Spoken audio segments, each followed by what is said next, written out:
दोस्तों, क्या आपने कभी सोचा है कि ट्रेडिंग में लगातार हार क्यों मिलती है, जबकि आपके पास चार्ट्स, इंडिकेटर्स और स्ट्रैटेजीज की कोई कमी नहीं है?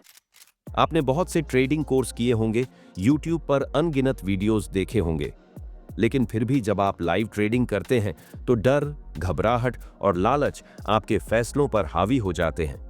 क्यों होता है ऐसा? क्योंकि असली लड़ाई न तो चार्ट्स में है, न ही मार्केट में, बल्कि ये लड़ाई आपके अंदर है। और इसी अंदर की लड़ाई को जीतने की असली कुंजी बताती है मार्क डगलस की शानदार किताब दी डिसिप्लिन्ड ट्रेडर। ये किताब सिर्फ एक ट्रेडिंग गाइड नहीं है, ये एक मानसिक क्रांति है। ये आपको सिखाती है कि मार्केट को समझने से ज्यादा जरूरी है खुद को समझना। जब तक आप अपनी भावनाओं को नियंत्रित नहीं कर पाते, जैसे डर, लालच, उम्मीद और पछतावा, तब तक आप लाखों की टेक्निकल नॉलेज के बावजूद भी लॉस से नहीं बच सकते। मार्क डगलस इस किताब में हमें दिखाते हैं कि एक सफल ट्रेडर बनने के लिए जरूरी है एक विशेष मानसिक ढांचा, ऐसा माइंडसेट जो हार से डरता नहीं, जो हर ट्रेड को एक मौके की तरह देखता है और जो लगातार अपने नियमों पर डटा रहता है, चाहे मार्केट कुछ भी कहे। इस किताब की शुरुआत से ही आपको एहसास होगा कि असली चुनौती ट्रेंड पहचानने में नहीं, बल्कि खुद के अंदर उस अनुशासन को पैदा करने में है जो हर स्थिति में आपको शांत और संतुलित रख सके।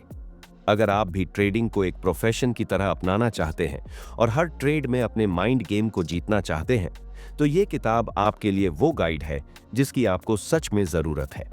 तो तैयार हो जाइए। इस वीडियो में हम जानेंगे द डिसिप्लिन ट्रेडर की वो महत्वपूर्ण सीखें जो आपकी ट्रेडिंग सोच को पूरी तरह बदल देंगी। चैप्टर 1 द डिसिप्लिन ट्रेडर की शुरुआत होती है एक बेहद सरल लेकिन गहरी बात से। ट्रेडिंग एक साइकोलॉजिकल गेम है। मार्क डगलस पहले ही अध्याय में ये स्पष्ट कर देते हैं कि ट्रेडिंग में हार या जीत का फैसला चार्ट्स या तकनीकी टूल्स नहीं करते, बल्कि हमारी सोच, हमारी भावनाएं और हमारी आदतें करती हैं। किताब का पहला चैप्टर हमें ट्रेडिंग की उस छिपी हुई सच्चाई से मिलवाता है जिसे अधिकांश लोग अनदेखा कर देते हैं। और वो सच्चाई ये है कि हमारी मानसिक संरचना, यानी हमारी माइंडसेट, ही असल में हमारे ट्रेडिंग रिजल्ट्स को तय करती है। इस अध्याय में डगलस बताते हैं कि ज्यादातर नए ट्रेडर्स ये मानते हैं कि अगर वे पर्याप्त ज्ञान इकट्ठा कर लें तो वे बाजार को हरा सकते हैं। वे लगातार नए नए पैटर्न, इंडिकेटर्स और एनालिसिस सीखते रहते हैं, लेकिन जैसे ही वे रियल ट्रेडिंग शुरू करते हैं, सारा सीखा हुआ धीरे धीरे धुंधला पड़ने लगता है। उनकी जगह ले लेती हैं भावनाएं, डर, लालच, जल्दबाजी, पछतावा। ये भावनाएं ही वो अदृश्य दुश्मन हैं जिनसे निपटने के लिए तकनीकी ज्ञान काफी नहीं होता। मार्क डगलस के अनुसार हमारी सोच बचपन से ही इस तरह से बनी होती है कि हम हर स्थिति को नियंत्रण में रखना चाहते हैं। लेकिन ट्रेडिंग की दुनिया नियंत्रण के बिल्कुल विपरीत है। यहाँ कोई निश्चितता नहीं है, कोई गारंटी नहीं है और हर क्षण कुछ भी हो सकता है। इसी टकराव में ट्रेडर उलझ जाता है। वो चाहता है कि हर ट्रेड उसकी उम्मीदों के मुताबिक चले, लेकिन जब ऐसा नहीं होता तो वह भावनाओं में बह जाता है और वहीं से शुरू होता है नुकसान का सिलसिला। पहले अध्याय में लेखक यह भी बताते हैं कि एक ट्रेडर को खुद को बाजार के अनुकूल ढालना होता है, न कि बाजार को अपने अनुसार चलाने की कोशिश करनी चाहिए। यह बदलाव मानसिक स्तर पर होना चाहिए, यानी हमें अपने विश्वासों, उम्मीदों और डर को फिर से परिभाषित करना होता है। यही आंतरिक ट्रांसफॉर्मेशन ही ट्रेडर को प्रोफेशनल बनाता है। इस अध्याय के अंत में हमें यह सीखने को मिलता है कि बाजार को समझने से पहले खुद को समझना जरूरी है। हमें अपनी आदतों और सोच की गहराई में जाना होगा और यह देखना होगा कि किन किन मानसिक रुकावटों की वजह से हम बार बार वही गलतियां दोहराते हैं। अब एक सवाल जो इस अध्याय के अंत में आपके अंदर उठना चाहिए: अगर मार्केट में सफलता सिर्फ रणनीति की बात नहीं है, तो क्या आपने कभी गहराई से यह जानने की कोशिश की है कि आपकी ट्रेडिंग में सबसे बड़ी बाधा कहीं आप खुद तो नहीं? सोचिए और खुद से ईमानदारी से पूछिए, आप बाजार को कितना जानते हैं और खुद को कितना? चैप्टर 2 मार्क डगलस की किताब द डिसिप्लिन्ड ट्रेडर का दूसरा अध्याय और भी गहराई से हमें ट्रेडिंग और हमारी मानसिक स्थिति के बीच के संबंध को समझाने की कोशिश करता है। इस चैप्टर का केंद्र बिंदु है हमारी परसेप्शन, यानी हमारी सोचने और चीजों को देखने की शक्ति। लेखक यह बताने की कोशिश करते हैं कि हर इंसान एक ही स्थिति को अलग अलग तरीके से देखता है। और यही परसेप्शन ही हमारी ट्रेडिंग में सबसे अहम भूमिका निभाती है। यह अध्याय शुरू होता है इस सवाल से, हम बाजार को वैसे क्यों नहीं देख पाते जैसे वो वास्तव में है? इसका जवाब छिपा है हमारी कंडीशनिंग में, यानी हमारी परवरिश, अनुभव और विश्वास प्रणाली के कारण हम दुनिया को और खासकर बाजार को अपनी सुविधा के अनुसार देखने लगते हैं। जब भी हम किसी ट्रेड को प्लान करते हैं, तो हम अनजाने में उसे उस नज़र से देखते हैं जैसे हम देखना चाहते हैं, न कि जैसा वह वास्तव में है। इस अध्याय में मार्क डगलस समझाते हैं कि कैसे हमारा दिमाग हर नई जानकारी को अपने पुराने अनुभवों के फ्रेमवर्क में फिट करने की कोशिश करता है। हम यह मान बैठते हैं कि अगर किसी पैटर्न ने पहले काम किया था, तो वो फिर से काम करेगा। लेकिन बाजार कभी स्थिर नहीं रहता। बाजार एक रैंडम यानी पूर्णतः अनिश्चित प्रणाली है, और यहाँ कोई भी पैटर्न हमेशा के लिए काम नहीं करता।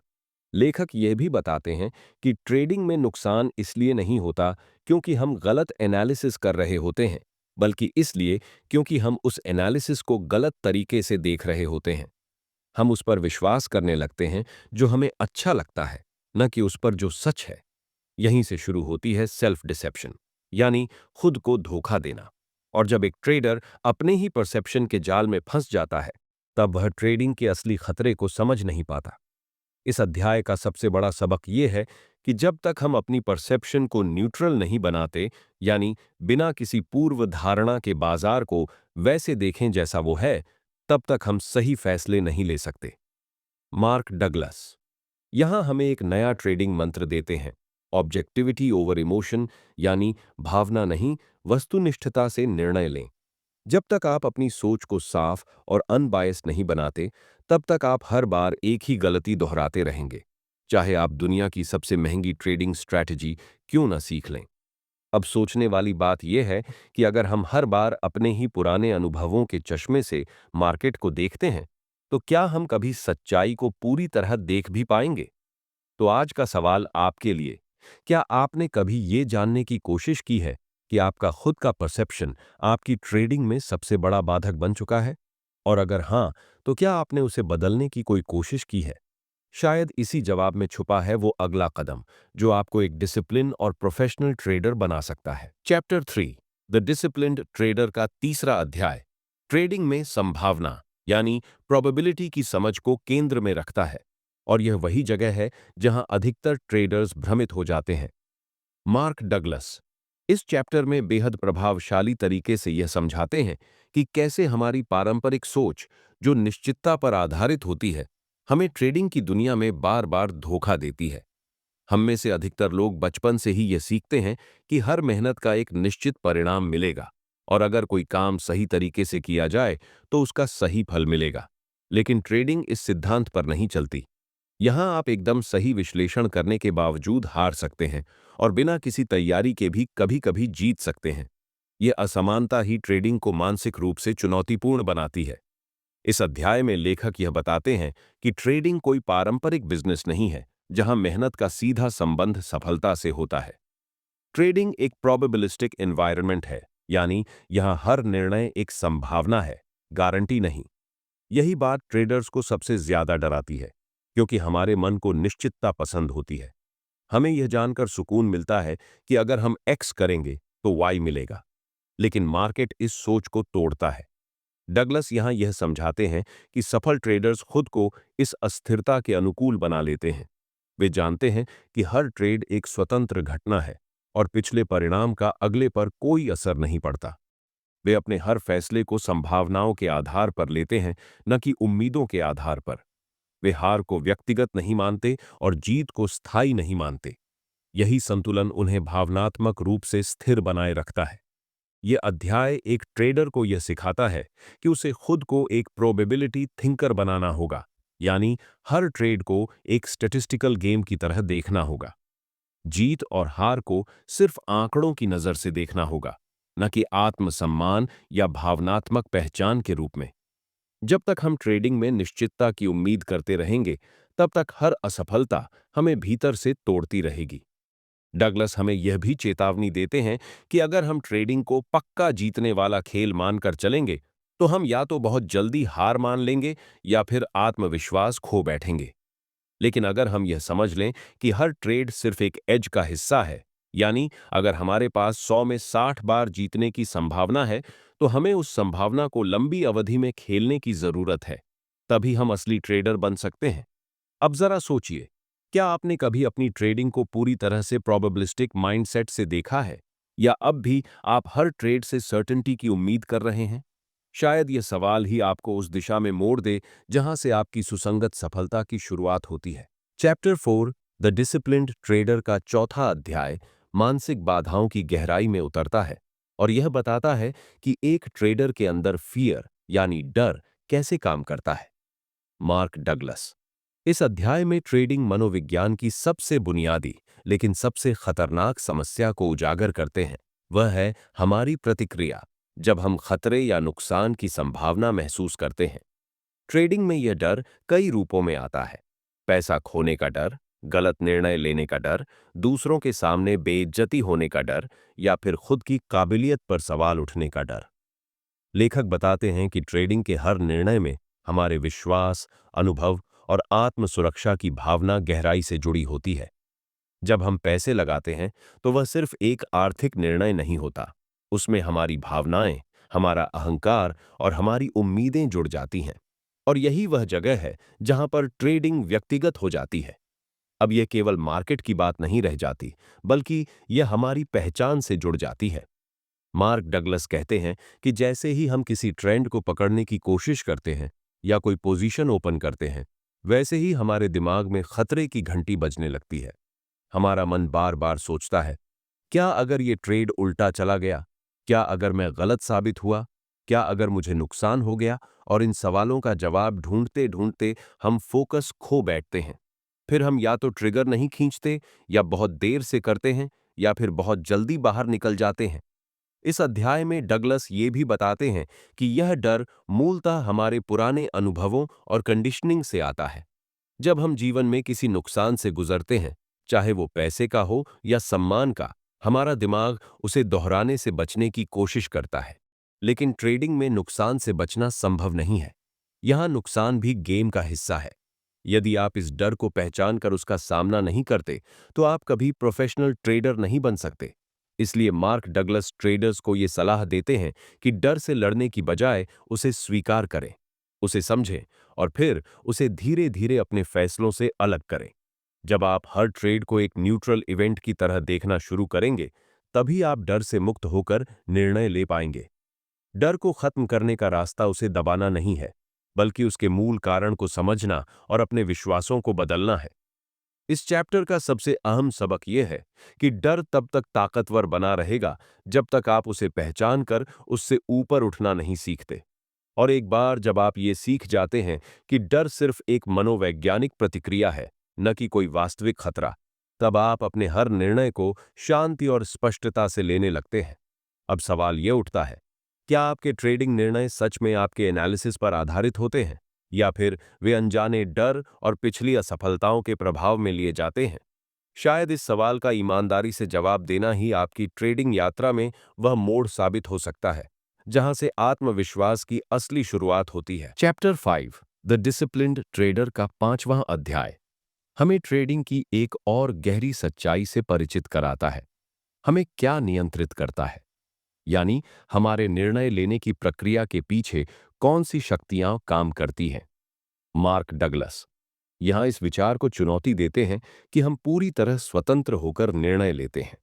उनका तर्क है कि ज्यादातर समय हमारे फैसले हमारे बिलीफ सिस्टम्स यानी हमारे विश्वासों के आधार पर लिए जाते हैं, जो हमें बचपन से ही समाज, अनुभव और संस्कारों के माध्यम से मिले होते हैं।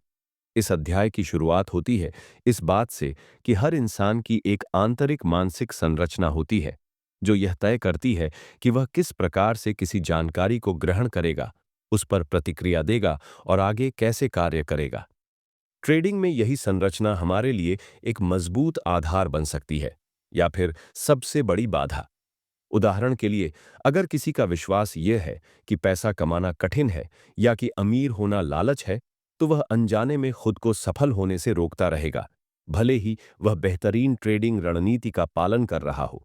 मार्क डगलस कहते हैं कि जब हम ट्रेडिंग में कोई निर्णय लेते हैं, तो वह निर्णय केवल चार्ट देखकर नहीं होता। वह हमारे पुराने विश्वासों, डर, अनुभवों और इच्छाओं से प्रभावित होता है। अगर हमने कभी बड़े नुकसान का सामना किया हो, तो अगली बार उसी तरह की स्थिति आने पर हम या तो बहुत सावधान हो जाएंगे या फिर बिल्कुल निर्णय नहीं ले पाएंगे।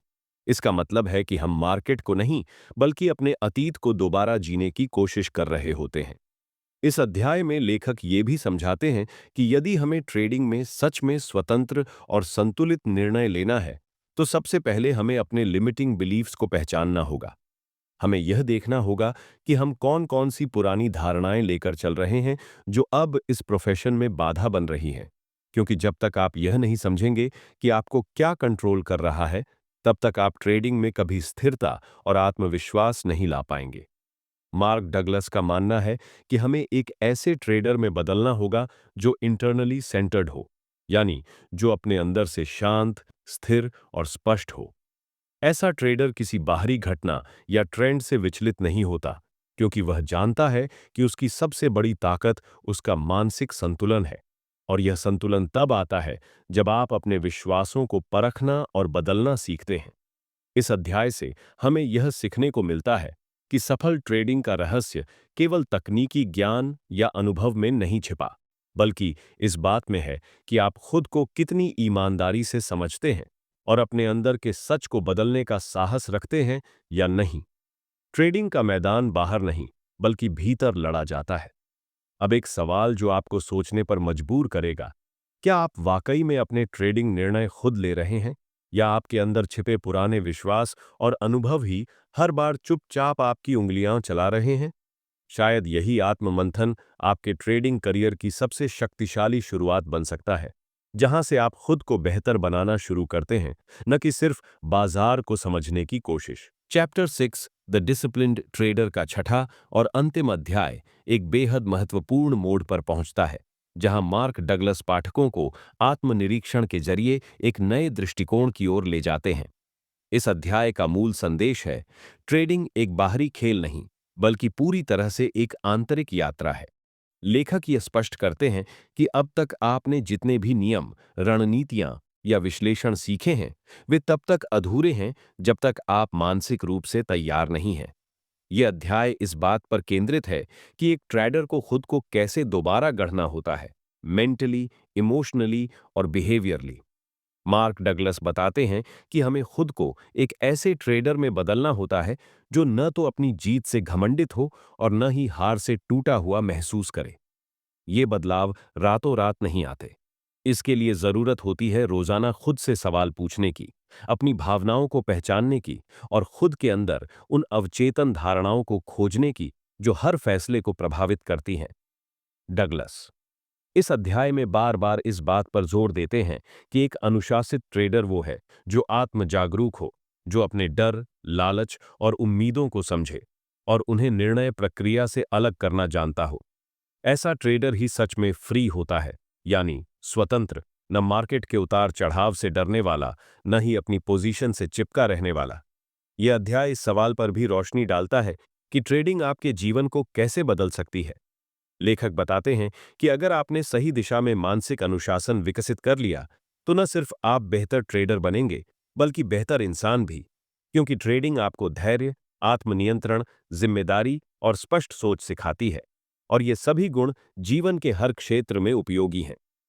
अध्याय के अंत में डगलस यह स्वीकार करते हैं कि ट्रेडिंग आसान नहीं है, लेकिन अगर आप खुद को गहराई से जानने का साहस रखते हैं, तो यह यात्रा आपको उस आत्मविश्वास और संतुलन तक पहुंचा सकती है जिसकी तलाश में आप जीवन भर भटकते रहे। यही इस किताब की सबसे खूबसूरत बात है। यह सिर्फ एक ट्रेडिंग गाइड नहीं, बल्कि सेल्फ मास्टरी की किताब है। अब अगर आप सच में इस किताब के ज्ञान को अपनी जिंदगी में उतारना चाहते हैं, तो सबसे पहला कदम है खुद को पहचानना शुरू कीजिए। हर बार जब आप कोई निर्णय लें, तो रुककर सोचिए, यह निर्णय मेरे डर से आ रहा है या मेरी स्पष्ट सोच से। हर हार को सीख में बदलिए और हर जीत को विनम्रता में। अपने पुराने विश्वासों को चुनौती दीजिए और नए मानसिक ढांचे गढ़िए जो आपको सशक्त बनाएं। याद रखिए, ट्रेडिंग में जीतने का असली तरीका कोई रहस्यमयी फॉर्मूला नहीं है, बल्कि वो है अपने अंदर की उस आवाज को शांत करना जो कहती है, मैं हार नहीं सकता। और उसकी जगह उस सोच को जगह देना जो कहती है, मैं सीख रहा हूं। अब जब आप इस सफर के इस मुकाम तक पहुंच चुके हैं, तो खुद से एक आखिरी सवाल जरूर पूछिए, क्या मैं आज से अपनी सबसे बड़ी जंग, खुद के खिलाफ, जीतने के लिए तैयार हूं? अगर इस सवाल का जवाब हां है, तो यकीन मानिए, आप न सिर्फ एक बेहतरीन ट्रेडर बनने जा रहे हैं, बल्कि एक बेहतरीन इंसान भी।